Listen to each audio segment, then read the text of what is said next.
Immerse in the profound wisdom of the Shandilya Bhakti Sutras, ancient verses, revered as a pinnacle of devotion and spiritual awareness. Under the guidance of His Holiness Swami Jyotirmayananda, plunge into the infinite ocean of this revered scripture. Discover its hidden truths. Embrace its transformative power. Awaken to new realms of divine love and spiritual awareness. The depths are calling. The deeper you dive, the more treasures you'll discover. And now, Sri Swami Jyotirmayananda.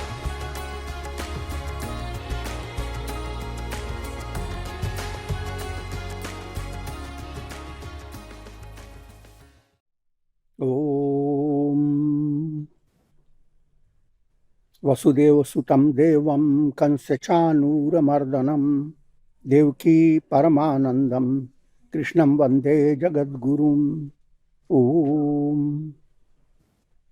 Adorations to Lord Krishna, the preceptor of the universe, destroyer of the forces of darkness, and bestower of immortality.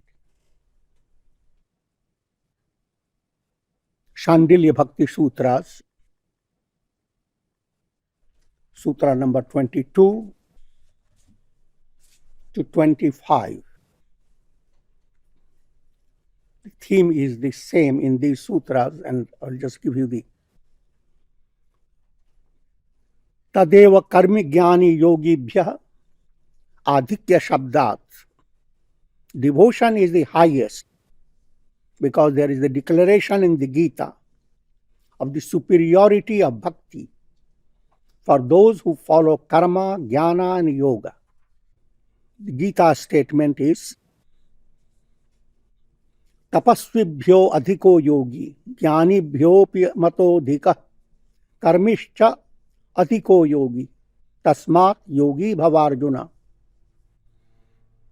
Krishna says to Arjuna that become a yogi, an integral yogi. Being an integral yogi is better than karmi. Karmi means one who has great devotion to ritualistic aspect of the Vedas. Karmibhya. Or one whose focus is on action. As I have explained to you, your personality has 4 aspects: action, emotion, will and reason. Corresponding to these, we have 4 yogas. Karma yoga, that emphasizes action. How do you perform it? What is the attitude behind it, or the philosophy behind it? Bhakti, next, that relates to emotion aspect. How to love God. How to allow your heart to open up. And dhyana, meditation. How to develop willpower. And jnana relates to how to train your intellect to understand the subtlety about the innermost self. All the 4 are interrelated. Though, you must understand, everyone comes in the world and is in different levels. No 2 persons are alike in their tastes, in their capacities. The deepest reality in all is the same. Brahman, God. But where are you on the path of sadhana? That differs. But we are leading you to understand that all the 4 yogas, if you understand they are interrelated, therefore, you deliberately plan in your daily life to enrich every aspect. Focus your mind. How can you perform your duties well? Don't say that if God gave me interesting duties, I will perform them very well.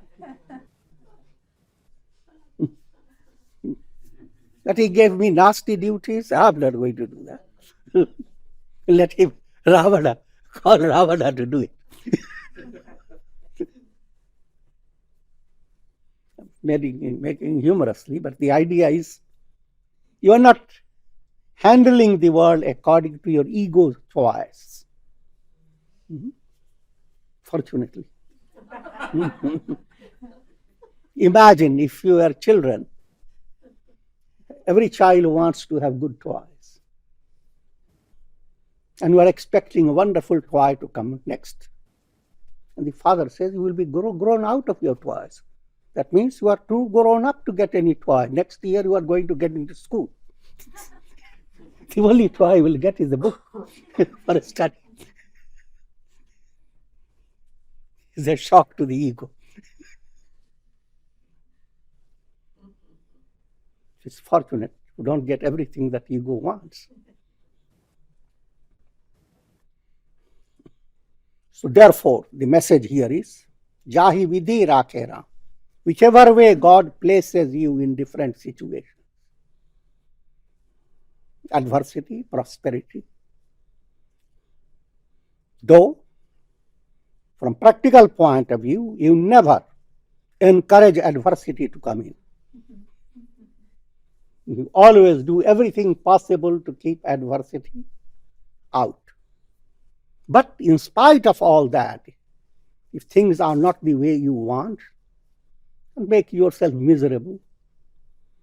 So many miserable things you have faced, and still you are. So remember the formula, even this will pass away. And God loves you better during adversity, because he starts giving you a churning process within your mind. When you allow your understanding to emerge out of a churning process of the mind, it's like butter.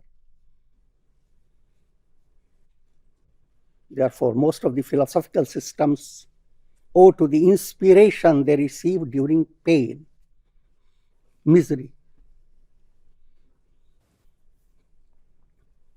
The first truth is there is misery in the world. The most highlighted truth of the world. And then go after what the cause, etc. Similarly, suppose you are inclined to just doing action. That will delay your spiritual movement. But you blend action with upasana, with devotion. That you are performing your duties led by God's will. And in every performance, you have a little attunement with God. That means as upasana develops, devotional mind develops, your action becomes much more qualified. But in order to enrich your devotional mind, you must practice meditation. There are people who are not inspired by the idea God loves you. Therefore, you love Him. God seems abstract. Therefore, the whole system has evolved. Doesn't matter. God shouldn't be your problem. You have a mind. Learn to focus it. No matter whatever is the object of your mental attention. Practice meditation led by your own choice. Of course, if you turn your mind to japa of Om and turn to God in a devotional way, so excellent. But you don't have to wait until you have readiness for it. Start practicing meditation. You're a businessman and you want to succeed in business. You want to make it quick, meditate.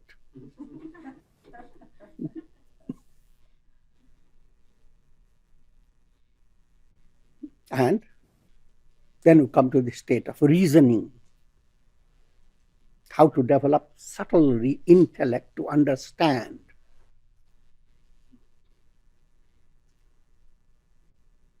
It's difficult to imagine subtlety of intellect. People begin to conjure up a mathematical formula to picture what subtlety of intellect implies. Can I work out a great mathematical problem? And if you can do it, intellect is getting subtle. That's from another point of view, from practical point of view, in a different level. Subtlety of intellect is subtle understanding that goes on expanding. There is no limit. Understanding about yourself, understanding about karma, understanding about people around you, understanding that enables you to feel and discover that the same self dwells in all. All are interrelated, like in the ocean, all waves are, and all water content is interrelated. We have named ocean by different names, but ocean is ocean. Similarly, there is Atman, Brahman, God. So in brief, yoga has to be practiced in an integral way. But simply because you are practicing these yogas to a great perfection, even in an integral way, you are not yet real yogi. Real yogi is only when there is blossoming of devotion in your heart. So, quoting from the Gita, Lord Krishna, yogi is greater than karmi, those who are devoted to action, greater than those who are devoted to austerities, and greater than those who are devoted to path of knowledge. Yoginapapi sarvesham madgate nantaratmana shraddhavan bhajate yo mam same yuktatamo mata. Among the yogis, endowed with faith, those who constantly remember me, worship me, all their figurative terms, he is the best. So, putting it in an ordinary way, suppose you became integral yogi and you practice all that, and you are succeeding. You develop, now I'm perfect. I'm doing well in all aspects of yoga. Krishna tells you that is not perfect. Among all the perfected yogis, those who have developed absolutes, unity with God, those who are being immersed in divine love, they are the best. And this point I have explained before, that all the scriptures dramatize how people who felt that they had attained great heights, like I told the example of Narada last time. He studied all the Upanishads, all forms of knowledge, and comes to Lord Vishnu, and Lord Vishnu puts him to test. And he gets a monkey face and all that story, you know, remember. The message of this story is that as long as the monkey dominates your mind, the monkey ego,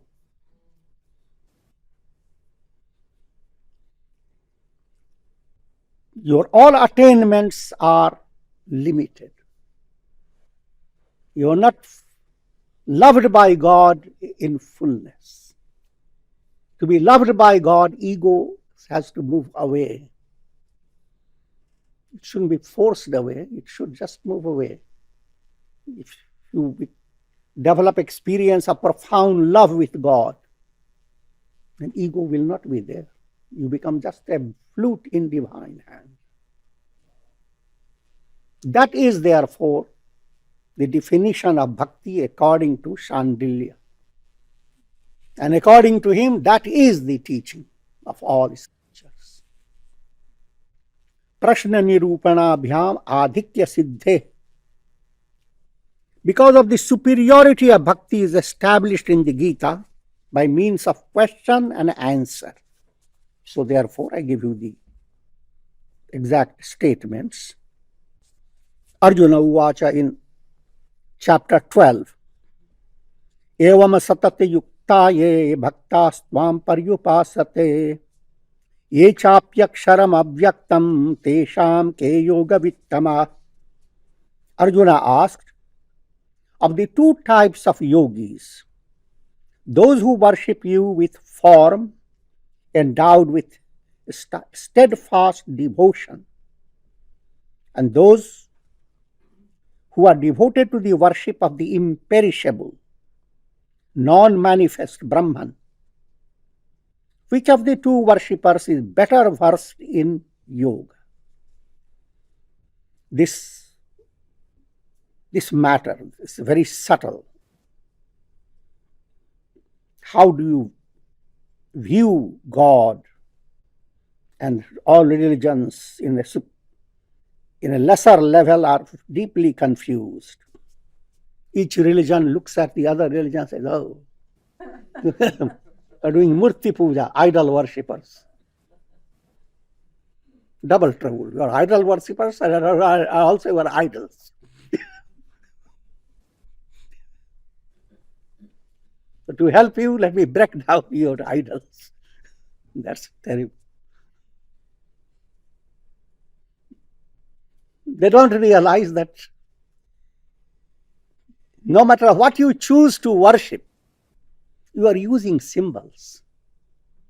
Symbols can be forms, statues, pictures. Symbols can be words. When you are praying, prayer is all nothing but idol worship. You imagine God, that God is without name and form. That imagination has a form. Because of lack of subtlety of intellect, people get involved with terrible misconceptions. Therefore, to understand it in a proper way, God can be worshipped in the most practical way. The first step, Sagun Sakar. Sagun means God with attributes, quality. Sakar, he has a form. On that basis, the Vedic culture evolved. So many Devis and Devatas can worship God as Rama, as Krishna, as Devi. And even when you prepare pictures, you can make alterations. Every artist creates the picture according to his own way. Don't confuse historicity. Don't try to imagine how did he exactly look like. Even with Christianity, how did Jesus actually look? Who cares? Japanese make his ears flat. Some of them don't keep their his nose.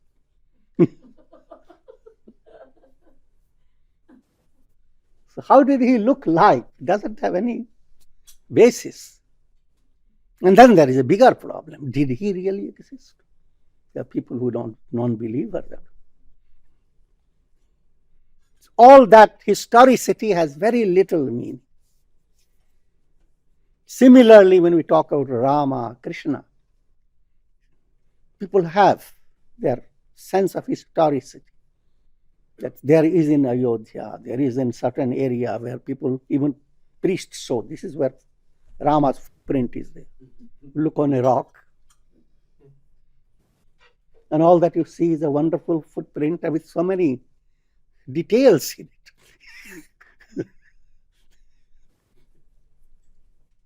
There's nothing, no harm in that. This is not something that is, you are being misled. This is a matter of faith. First thing to realize, the entire world is nothing but God. So if someone were to show to you just haphazardly, here is God, nothing wrong in it. And they meditate upon it. But there comes a practical reality. If I say, meditate upon this leaf, and your eyes are going towards the flower. In the practical detail, you have to always plan out what to focus on. Therefore, sages, by their experience, have evolved mystical experience, evolved dazzling presentations of God. So, look at Krishna, Rama. There you don't see all the details of a human being. People who are not accustomed to the higher, that type of culture. You look at Krishna, how is that? Not a single hair, he's grey. Supposed to be.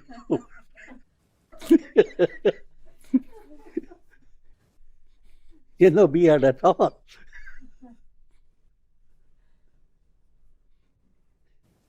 It has nothing to do with practical reality.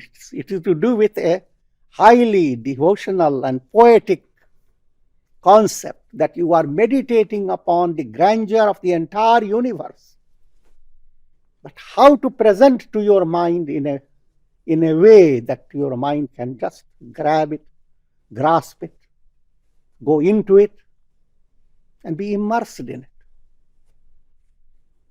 So therefore, when you have chosen Krishna, think of all the beautiful colors of the world. They have been all condensed into ornaments that Krishna is decked with, into the appearance of Krishna. He has put on peacock feathers on his head, because among birds, peacocks display wonderful colors, symbolic of the colors of nature.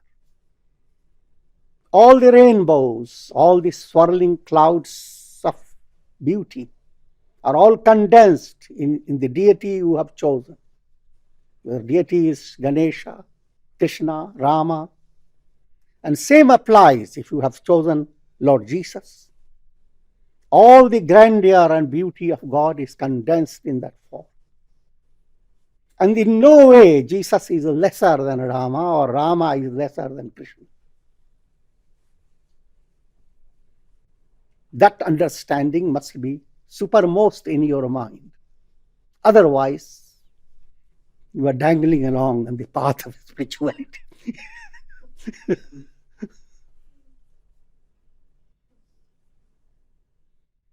And at the same time, the deity you have chosen, in your mind, that is just like all people have their own homes. And there is no question when homes have their different qualities and different types of decorations. Nevertheless, you will go to your home. You will call your papa, your mother, your mother. Same way, in your mind, if you have chosen, you have been initiated into Ram mantra, Rama is where you come to. And there is no contradiction. And if you go to other homes, there you worship Shiva, Krishna, Buddha, whoever, without feeling any contradiction in the mind, because this is presented by sages so that your mind can attain enlightenment. The teaching is not that God just shrunk into that picture and that nothing else other than that.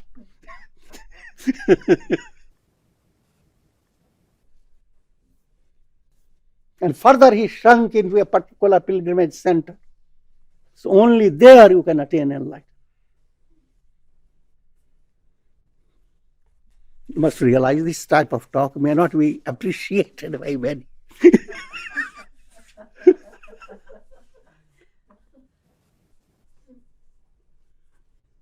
So therefore, as I was giving you the rungs of upasana, meditation, devotional meditation, first is sagun sakar. God has a form and attributes. Attributes are countless. So therefore, in Vedic system, every deity has sahasranam. Prayer is to recite different names of the deity. Devis have 1,000 names. Lalita Sahasranam, 1,000 names of goddess Lalita. That is goddess. Vishnu Sahasranam, 1,000 names of Lord Vishnu. Shiva Sahasranam, 1,000 names of Lord Shiva. Sages were quite adept in creating names. And the names mixed up doesn't matter. Because all the names are planned to allow your mind to think of God in countless ways. So that don't feel bored, that God is only Daya Sagar, ocean of mercy, ocean of mercy.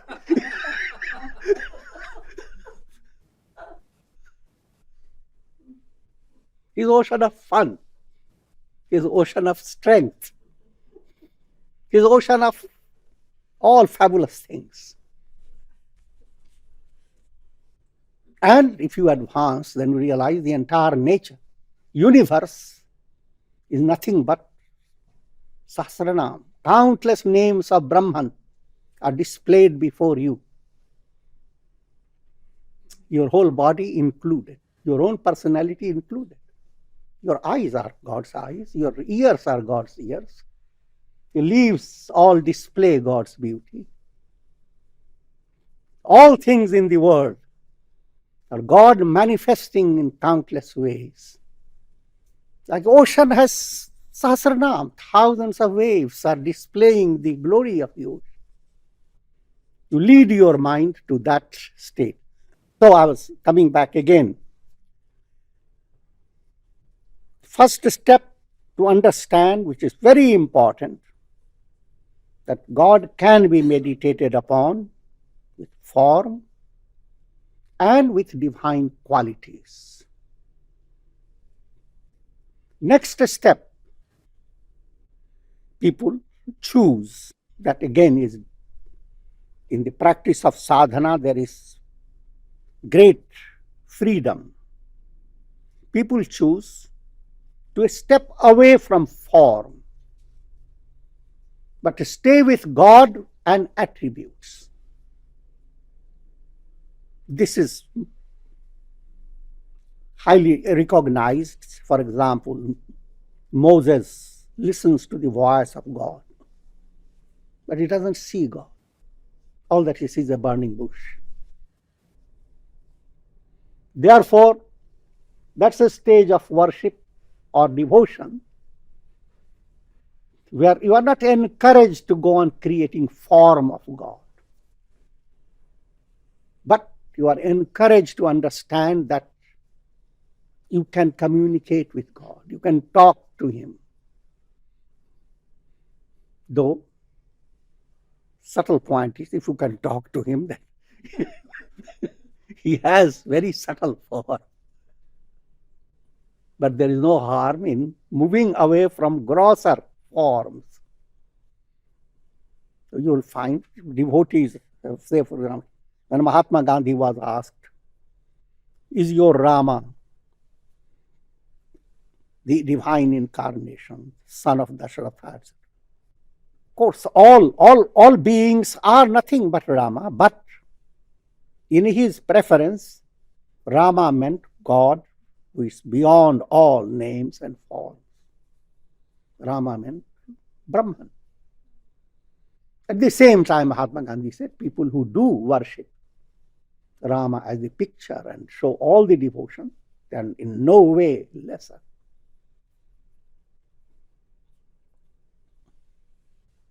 And then comes the third level, where people choose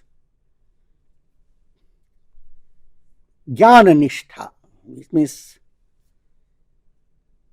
God viewed through sharp intellect. So the first thing comes to your mind that he is beyond mind, beyond thoughts, beyond description. And that's the only description placed before Nirguna Upasana, that he is beyond qualities, beyond all concepts. That was what Arjuna asked. Which is better? Worshipping you with name and form, or worshipping the Nirguna, nameless and formless? Shri Bhagavan Uvach, Mayyaveshya mano ye mam nitya yukta upasate, Shraddhaya pariyopetaste me yukta tamamata.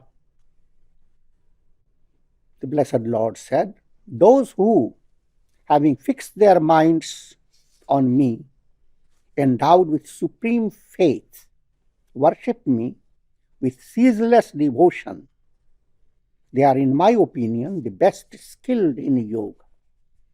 Here the focus is on Sagun Sakar. God appears as a form. And with the help of the form, your mind is led to all abstract qualities. This, Lord Krishna says, is better. The next means to attainment is Nirguna Upasana. And Lord Krishna explains, Ye tvaksharam nirdeshyam abhyaktam paryupasate sarvatra gamachintyam cha kutasthamachalam dhruvam. Those who worship the imperishable, the indefinable, the unmanifest, the omnipresent, the indestructible, the immutable, the immovable, the eternal.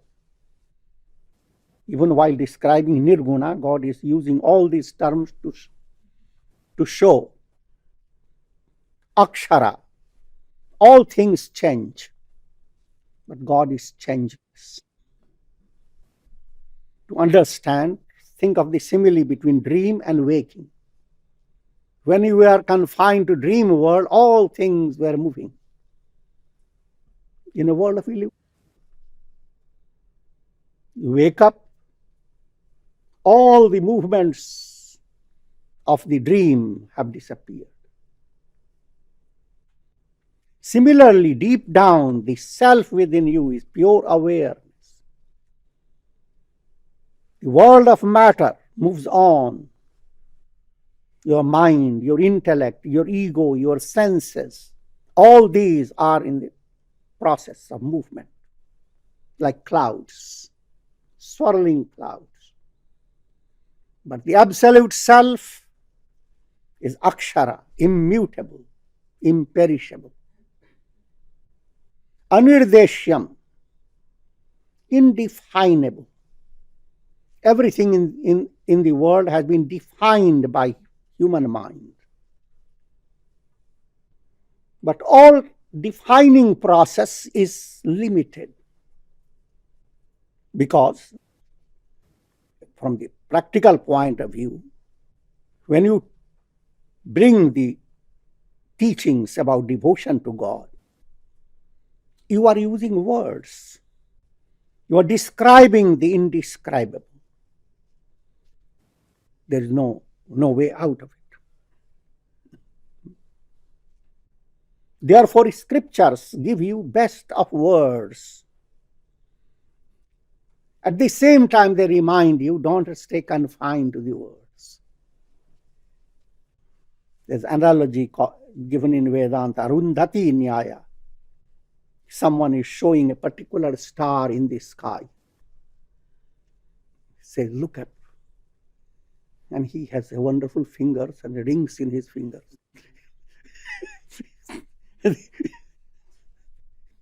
And the person sees his fingers. I say, how wonderful.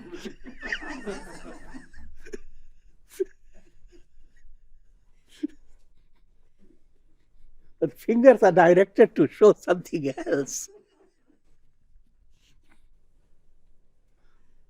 So there's a tendency in people, they get stuck with the words, prayers, etc. How wonderful, there can be no prayer better than this. But all prayers, all descriptions of God, they are fingers. You are being led to wordless, thoughtless, conceptless reality. God within you. Therefore, this Akshara Upasana is not easy. How many are ready to have that type of mind? It generally, give it to the masses, it generally creates a sense of stone-like heart. You develop a sense of ignoring good feelings of your heart because God is not presented as Krishna who sings and dances.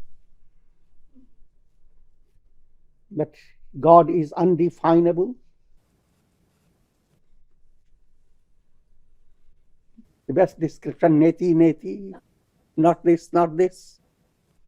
How can you go on meditating about not this, not this?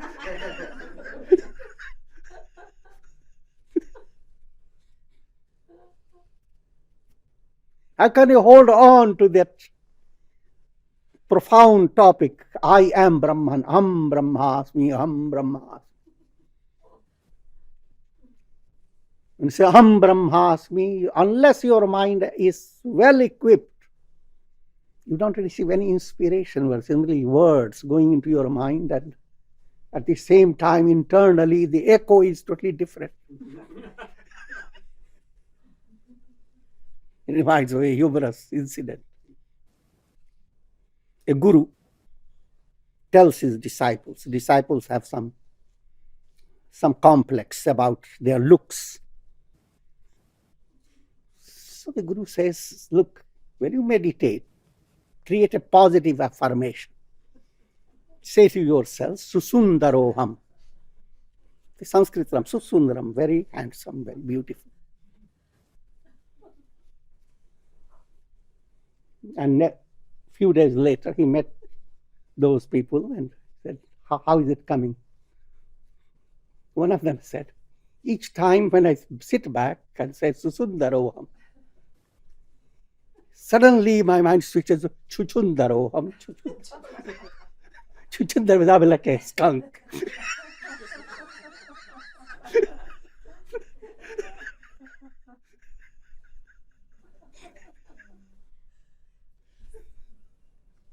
Each time we practice Aham Brahmasmi, the mind doesn't have any real touch with the fire. So that's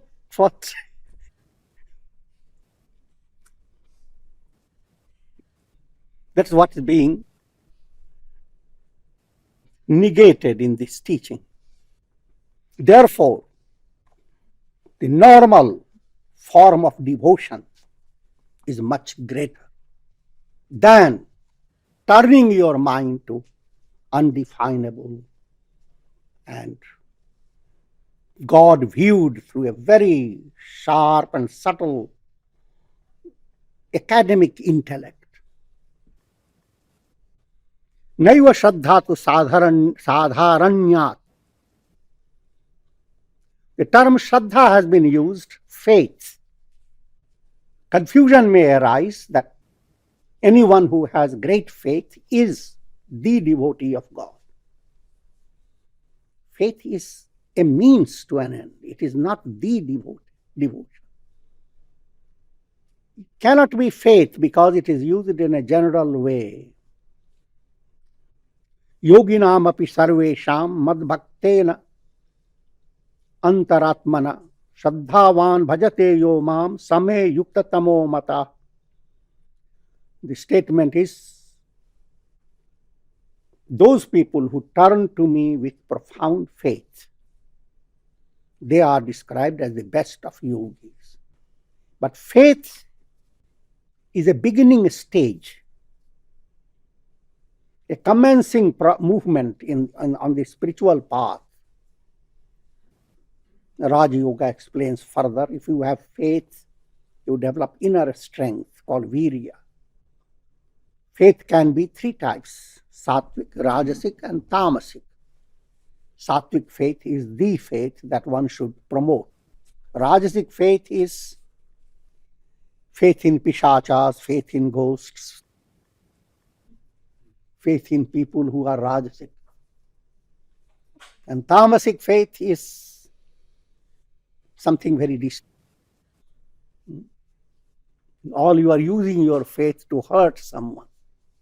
Even though you are hurt, it doesn't matter.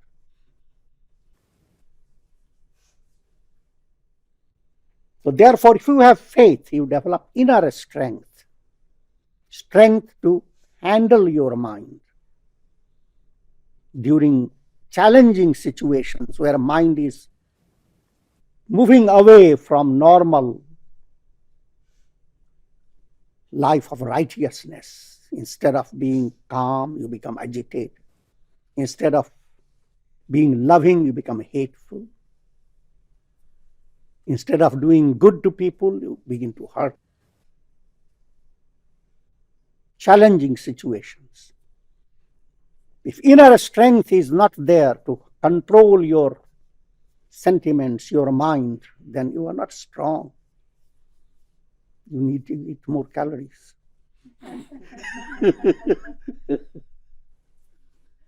Spiritual calories.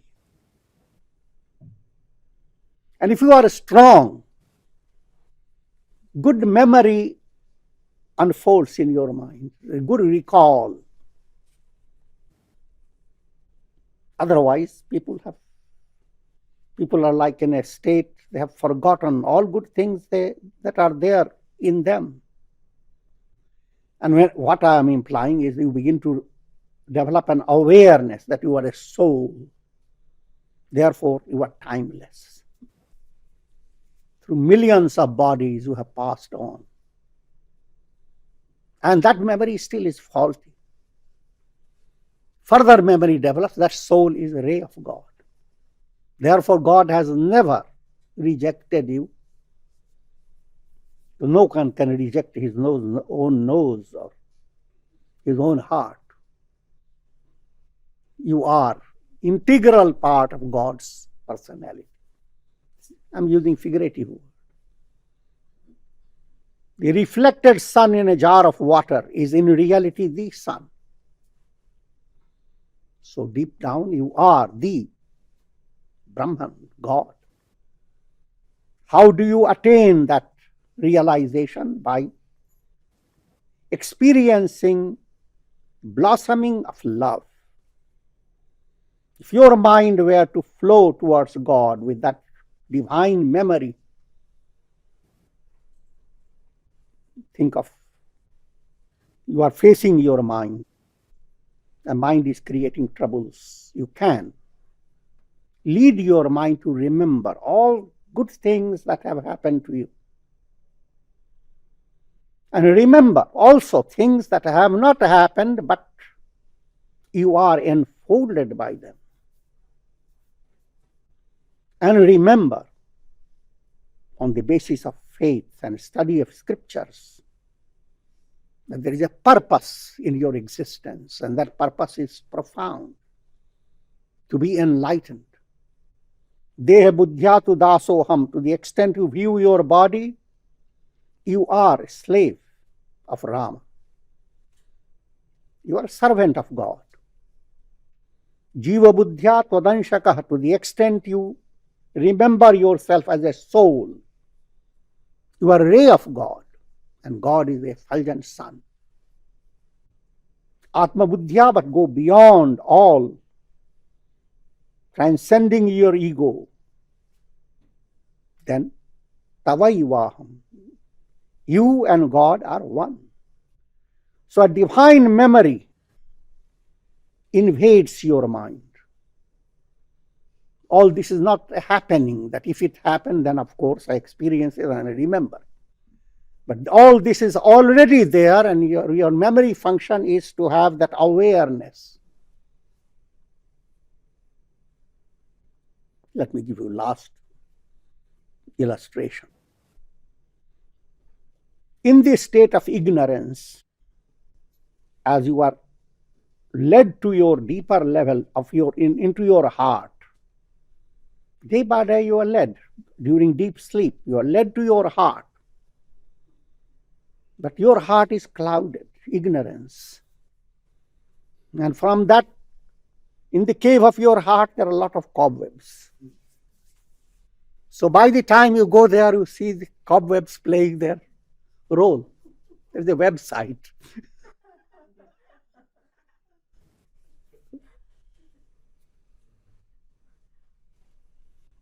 You are rattled in your dream and all that. But if bhakti develops, cobwebs are gone, ignorance is gone. You are moving from your awareness of love to a greater awareness. Your awareness of love waxes more and more. Until you have gone to the cave of your heart, you realize the ceiling of that cave is divine love. Bottom of that cave is divine love. Walls are divine love. Where are you? Vanished.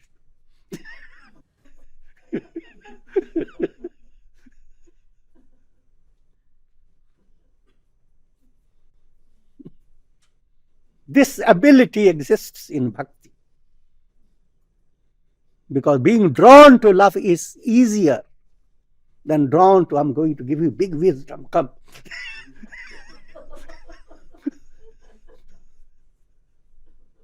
And with this we conclude. Om Shanti. Thank you for joining us on this journey of spiritual growth. It's an honor to learn from the wisdom of Swami Jyotirmayananda. As we part for now, remember, the quest does not end. Take time to reflect on today's insights and integrate them into your life. Until next time, stay open, stay curious, stay present. The light within you is always shining.